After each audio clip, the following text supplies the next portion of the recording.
Bonjour, je suis Juliette, bienvenue dans ce podcast. Dans le cadre de Bâton Studio, j'interviewe une personnalité sur sa spiritualité. Ici, nous parlons des cartes du tarot, de superstitions, de fantômes, de la vie après la mort, de destin, de croyances de manière générale. Dans cet épisode, nous rentrons dans l'intimité d'un invité, qui partage avec nous ses expériences magiques. Bonne écoute. Yeah, it's a good question. I don't know much about it, to be honest. Like I know you've done it a couple of times in front of us. I know that you did it to some of my friends, my buddies, and it was funny because like if you don't know much about it, sometimes cards, like if you don't know anything, like the death card, for instance, I remember, is super scary, and today we make the joke. But yeah, I don't know much about it. I'm not against it. I'm actually curious. I believe what you told us about the energy. I get it, but I don't know much about it. But I can tell you that now what I can tell you is that when I was younger, or when I was a small kid, my grandmother, she I don't know why she got into this tarot thing, and I think it's also because at the time, do you know, maybe in France you had the same, we had this TV channel called Astro TV, and I think there was a big negative connotation about it. And and I remember that my father was really angry about this. Like every time my mom would start talking about this tarot thing that my grandmother fell in love with, and she did a lot, it was a taboo basically. He always wanted to change the topic. So basically I grew up with tarot is really bad, just to set the stage. But have you ever made a tarot reading with your grandmother? No. I think, why not? I know that my mother did it. I know that my grandmother, I don't know if she can do it, but she did it for us.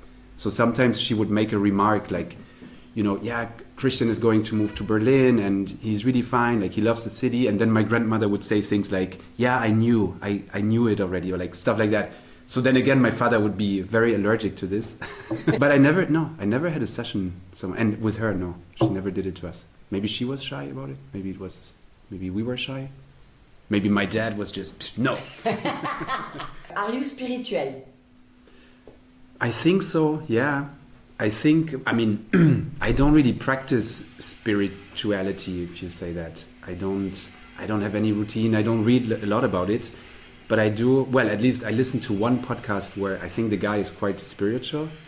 And that's where I take inspiration from. But I believe in, I like the idea of spirituality, that you don't need to explain everything. Sometimes it's totally fine, especially because in my work, it's a lot about facts. It's a lot about technology. How does something work? And I like when things are not explainable, when you don't know how it works. Maybe that's spirituality for me. And then, of course, just being fine with yourself. I do believe, the other day we talked about this thing of like being aligned with yourself, truly like feeling really great in your body. I believe in something like that.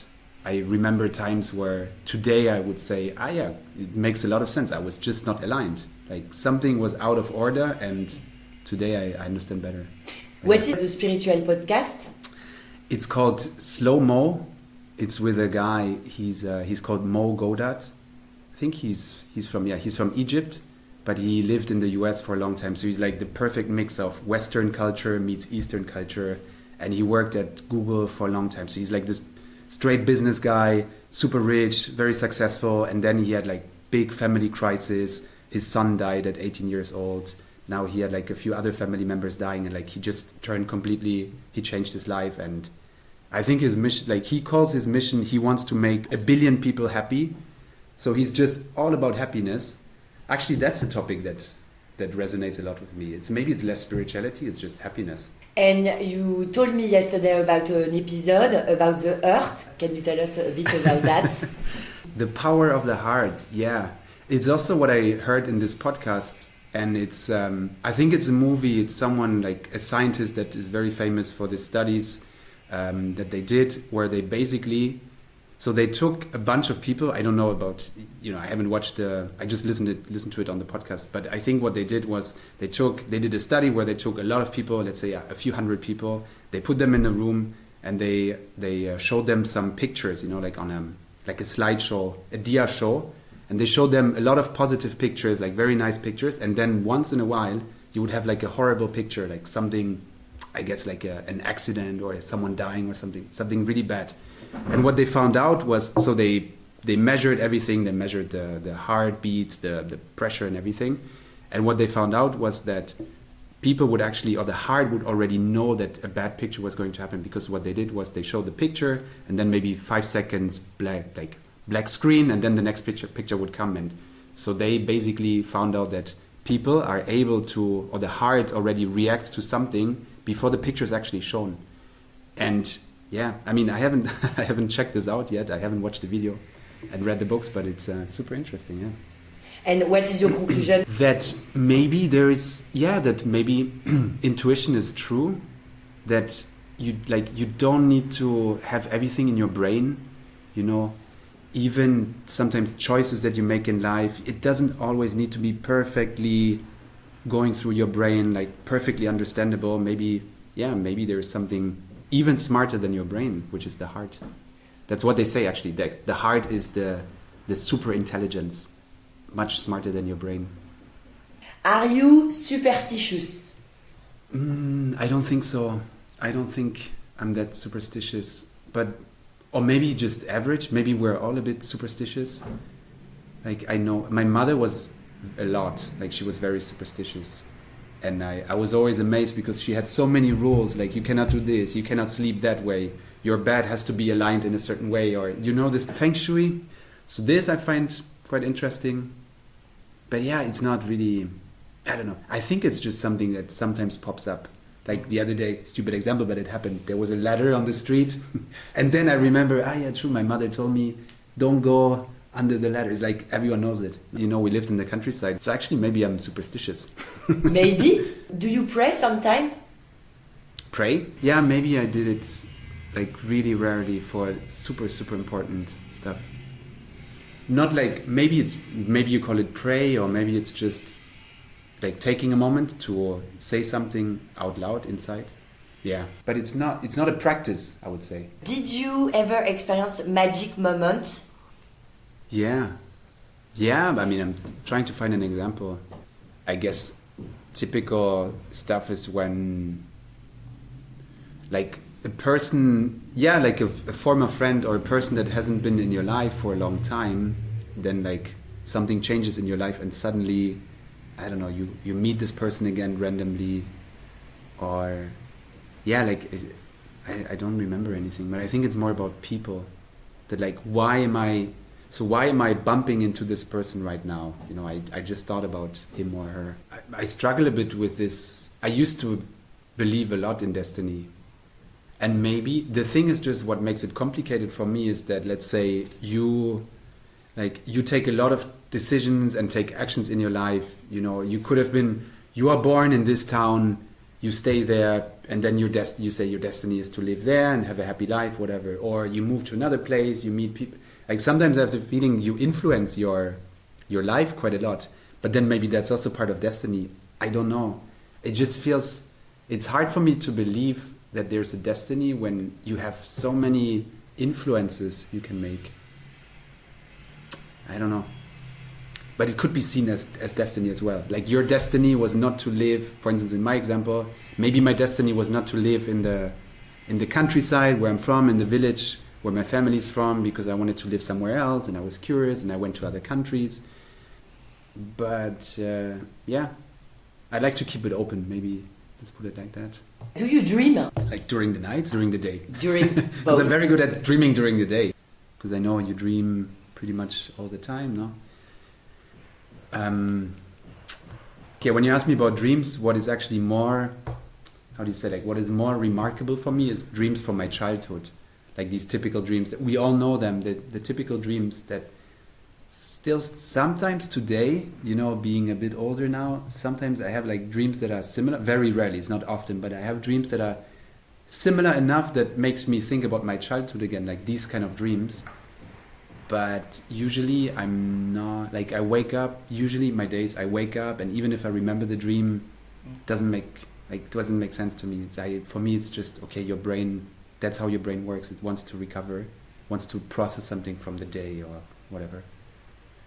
But one thing that comes to my mind now about dreams is when I was, that's still not so much today anymore, because when you are older, you have seen more of the world, no? Like, you know, it's not that you know everything, but you've seen a lot. But I remember when I was younger, like maybe, I don't know, like let's say 12, 13 years, like a young teenager, sometimes I remember I would dream something and I was amazed how I could imagine things so clearly, although I have never experienced them. I don't have examples right now, but I really remember that was something like, why do I know this? Like, why do I know that? I'm making something up, but why do I know how drinking a beer feels like when you're 10 years old? You know, like why? So it's pure imagination. You should ask your question more. So yeah, I've only been dreaming about beer. No. I'm just amazed that apparently your brain has a lot of information that during the day, like in your conscious, you don't know it exists. But then in your sleep, when you dream, apparently there is more than you're able to see, basically, when you're awake. For you, when we die, where are we going? Maybe what's crazy is that in this podcast that I mentioned, they also, so the host, you know, he lost his son, and he's talking a lot about the story, but the son died in a hospital.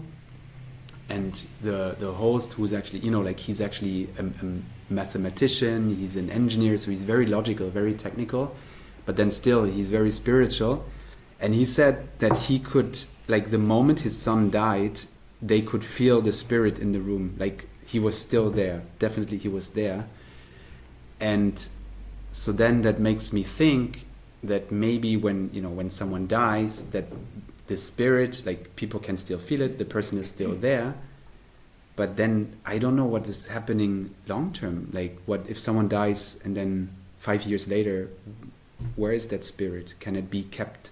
This is the only thing that I don't really believe that something is going to last very, very long, but what I find interesting is this: someone passed away and you can still feel it. You can still, yeah. I think even when in our family, my grandmother, she died. The grandmother who was really into tarot, when she passed away, I think there was I think we could feel that she was not gone, like she was still there. And even the day, I don't know, I think it must have been 1 week after her funeral, we, like, usually, you know, you meet with a family and you do like a lunch or a dinner or something together. And that day, my mother was like full of energy. She was shining. And usually my mother is more like a reserved person. But that day, she really became the center of the family, which was crazy. Maybe she felt it. Maybe she felt like, okay, the next generation has gone and now it goes to me. Like, I'm in charge now. I'm the person in charge. Or maybe it was just my grandmother's spirit that got a bit into her and said, like, it's fine, everything is fine, you know. But yeah, this is that was one experience, I would say. But I never really thought about this concept of, like, where do you end up 5 years after your death, or 10 years, whatever. Do you believe when you are connected to someone, alive or die, we don't care, we can communicate with energy? I mean, like, when you really love someone and you send some energy, you can receive it. As you said, with the heart, not with the brain, or maybe with the stomach. Yeah. But do you believe in telecommunication? Yeah, for sure. Like, be it in a relationship, you don't need to talk. Like, at some point, I think there is this thing of becoming soulmates, no? Like, like with my partner, my wife, basically, I know how she feels. She doesn't need to tell me how she feels.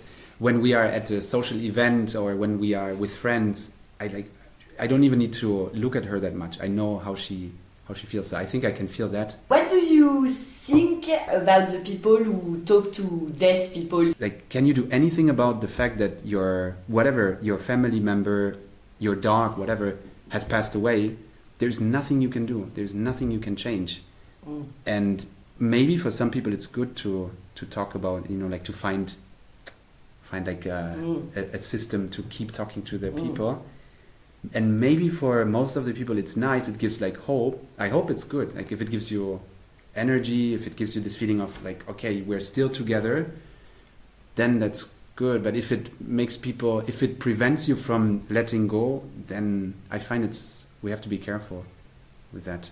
What are you believing in? I believe in humanity. I believe in community. I believe in this energy between people. Of course, I believe in love. That's a lot. Yeah, I just, at the end of the day, we just want to be happy. So what makes us happy? Yeah.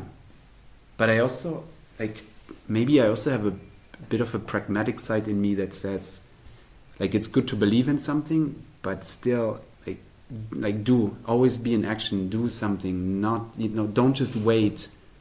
Don't just wait on the, sit on a bench and just wait that something comes to you. But then maybe I contradict myself.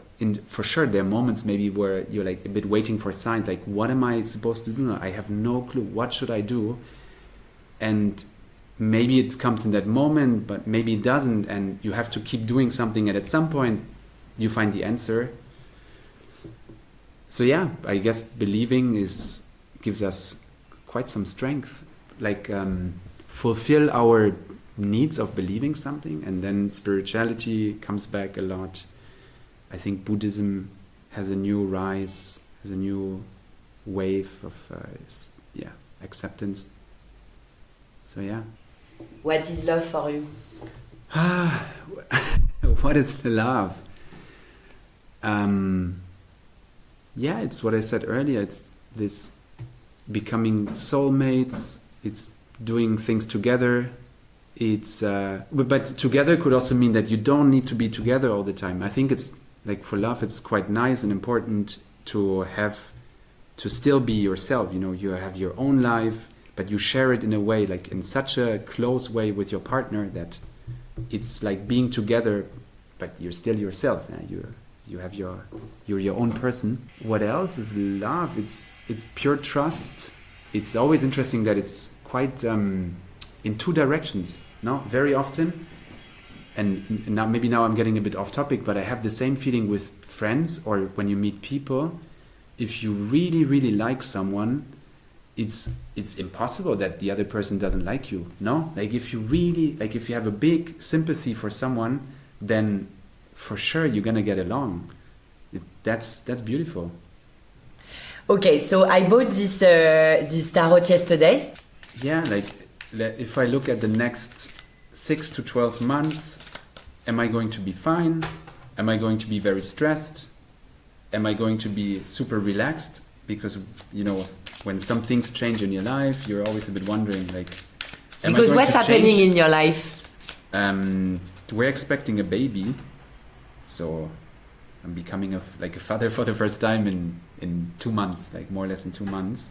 And I like to believe that I'm quite I would say I'm more of a chill person, but I don't know, maybe I'm gonna change and be super stressed, which I wouldn't like to be, but maybe that's a question we could look at. Le 2 de denier à la coupe. The 2 of coins mean you are transitioning. Okay. 1, 2, 3. Okay. That's the present, the challenge you are dealing with, and that's the future. All good. I like this. Tourner le futur avant. All good. Why is it all good? Donc super good because it's coins. 2 of coins, 8 of coins. 8 of coins. It's every day. It's really conscious. It's I'm loving my job. I'm doing it with all my heart and all my spirit. Infini. Ah yeah, okay. The number of infinity. And this is so. And you mean this? So we're looking at the card with 8 coins here. We can breathe now because in the future we know that you are going to be really working on it, and it's going to bring you a lot. Okay, nice. That's the challenge today. Bah.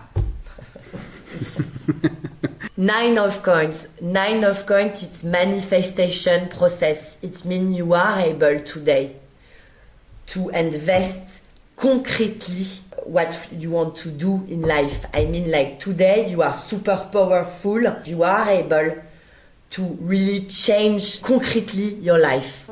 the card after that normally. But it's like that. Today you invest, tomorrow you work on your investment.